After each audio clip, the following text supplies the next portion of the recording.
ఇప్పుడు విలేజెస్లో ఇందాక మనం అనుకున్నాము కనీస అవసరాలు అవి కూడా గవర్నమెంట్ నుంచి రావట్లేదు మనకి. కనీస అవసరాలు పై నుంచి వస్తుంది అని వెయిట్ ఉండడం వల్ల మనకే నష్టం. కానీ మన నుంచే మనం పై వాళ్ళని కదిలిస్తే మనకి కావాల్సింది మనకు దొరుకుతుంది. ఒక జియో మనకు పాస్ అయినప్పుడు ఒక ఐస్ కార్డ్ మన చేతిలో పెడుతున్నారు. అది అలా మారిపోయేపాటికి ఎక్కడ వస్తుంది, జస్ట్ వాటర్ మిగులుతుంది లాస్ట్ లో.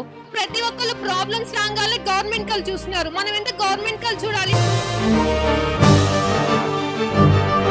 రైతులు చాలా మంది ఆత్మహత్యలు చేసుకుంటున్నారు. మిర్చి పంటకి బొబ్బర్ల అనే వ్యాధి వస్తుంది.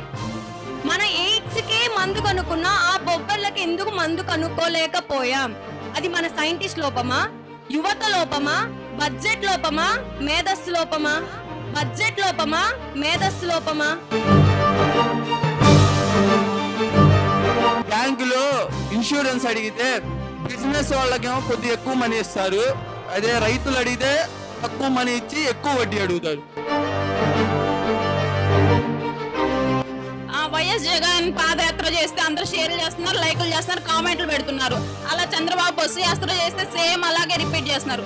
లాస్ట్ ఇయర్ అందరూ రైతులు కలిసి రోడ్డు మీద యాత్ర చేస్తే వాళ్ళు చెప్పులు దిగిపోయి బ్లడ్ గారిపోయినా ఒక్కలన్నా షేర్ చేశారు ఇక్కడున్న వాళ్ళల్లో.